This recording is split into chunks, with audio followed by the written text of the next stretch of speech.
Hello everyone. Today it's August 16th and I'm pressed for time. So I hope you don't mind me straightening up the kitchen as I get ready to shoot a video for today and share with you what led me to want to quit my job but pulled me back and how it became a breakthrough. So let's get into it. The other day I had a client that I guess did not like my answer for their problem. Can't get into specifics. Actually, let me go back a little bit. So I'm a merchandiser, and basically my job is to fix cases, make sure everything's in stock. I have a small team, make sure the selling team is there. A little bit of paperwork, but basically my primary job is to merchandise. However, let's say I work for Mason Jars, but I don't, but let's say I work for Mason Jars. And actually the Ball Mason Jar Company. Let's say I don't have any stock. I don't have anything to fill up. All right, cool. Work on the floor, sell the Mason Jars. And if there's any issues, tell clients how to address their issues. Cool.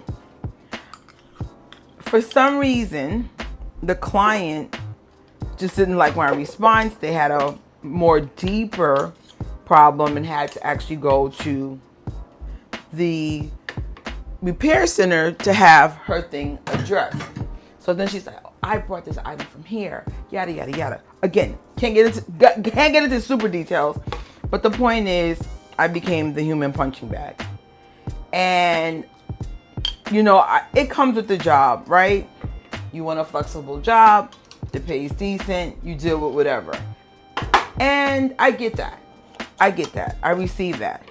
But sometimes when you're tired, I was very sleepy, when you rather be doing something else and you got this person giving you a hard time because they don't want to receive the information you're giving them, you just get, I've had enough. I've been doing this kind of work almost my whole life, even though I also was a legal secretary, which I hated even more. Majority of my life I've been in some form of customer service, and customer service, in my opinion, is not appreciated enough. But I digress. So, bottom line, now she's gotten under my skin. I'm upset. I'm over it. And it's interesting. I know I didn't have a rude tone or nothing. It was just this person, maybe they were having a bad day. Unfortunately, I got in the crossfire of that. But it just made me just say, I don't want to do this anymore. I'm over this. I'm tired of how people talk to me. I'm tired of people try to treat me. It's just a lot. And I was literally minimum for an hour or two to have money, like thinking in my head, so I have enough money in my savings. Can I quit? Is that possible? Can I get enough money from, social media? Like, these are the thoughts going into my head. Short answer, no. But then I was like, still on the verge, like, yo, I'm just going to quit anyway. And I think when you have as much responsibility as I do, like quitting, when it was just me, myself, and I, it wouldn't have been so bad. But now when I mess up the family. So that's a whole different tangent I'm not going to get into. But the point is, there's going to be consequences if I do something like that without no kind of plan. I did the next best thing. I vented to a coworker, told her what happened, and then I said, you know what? It's 2 for $10 at Starbucks. Come out with me, get some fresh air, because quitting is really not an option. At least not yet. Let's get some fresh air. And so I get to Starbucks with my coworker, and unfortunately it wasn't that promotion. The guy goes, what day is it? And I go, Thursday. He goes, no, miss, it's Wednesday. And that promotion's not for today. And then I go, oh my gosh. And I was just ranting to him about how I'm having a sucky day and yada, yada, yada. And the guy out of nowhere goes, what do you want, sweetie? And he rang it up so that we got the sizes that would kind of like come as close to that price point as possible. Here's what the story gets really sweet.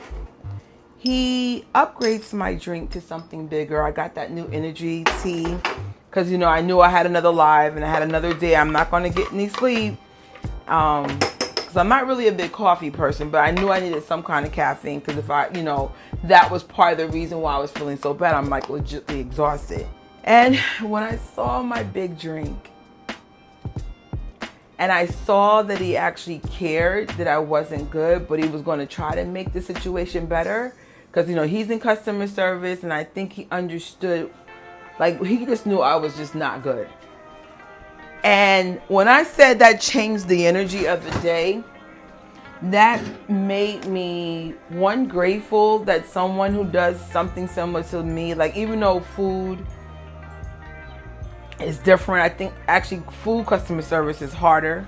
Shout out to anybody who does food and customer service because I've actually done food back in the days. But yes, I was so grateful that someone actually listened to me and wanted to do something to make the day a little bit better. And I came back to work with a better energy,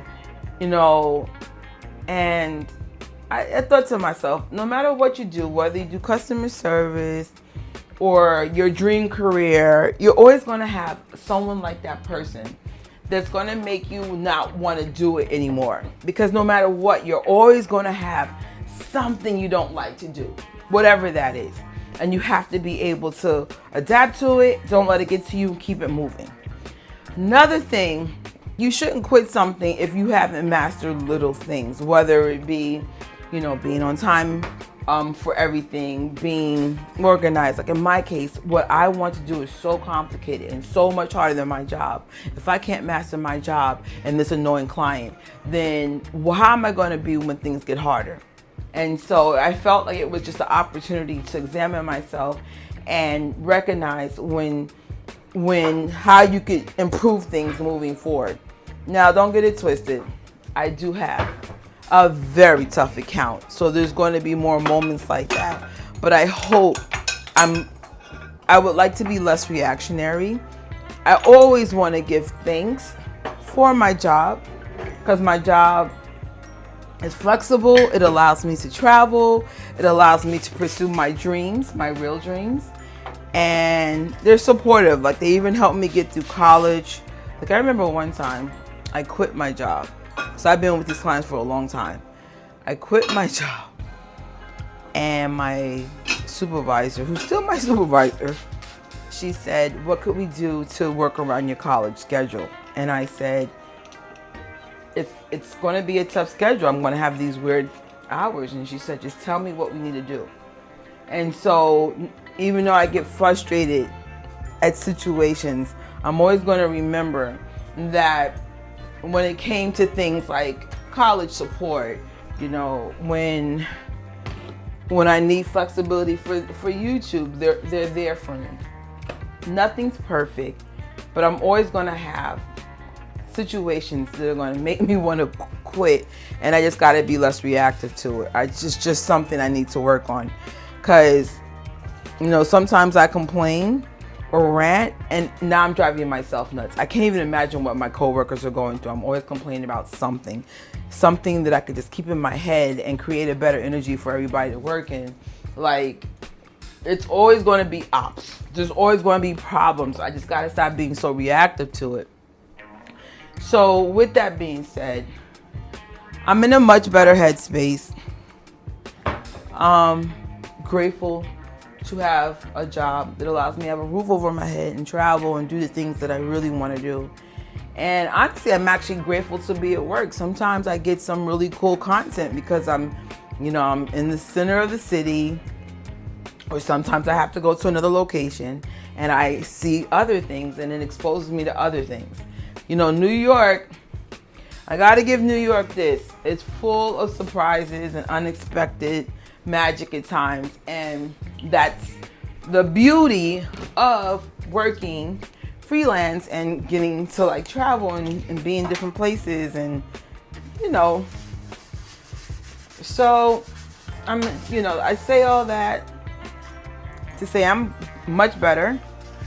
I'm much more focused though, because part of the reason why I couldn't quit is because I don't have enough savings or enough discipline to do what I really want to do. Because I think what I really want to do is way harder than my job.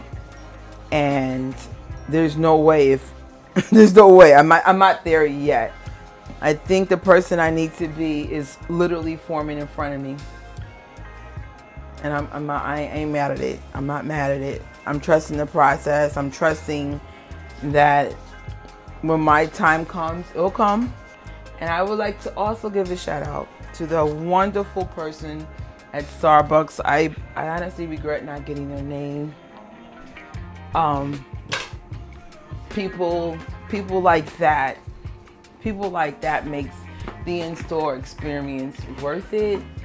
It makes you like to be happy you went into the establishment.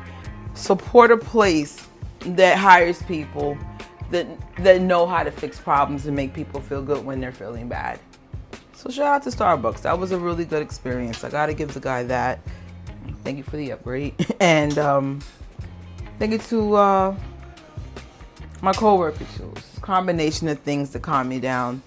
And instead of me having a mini meltdown, I'm having a breakthrough. And there's nothing like it. So I will see you guys soon. And on that note, Gadgetricious out. Bye.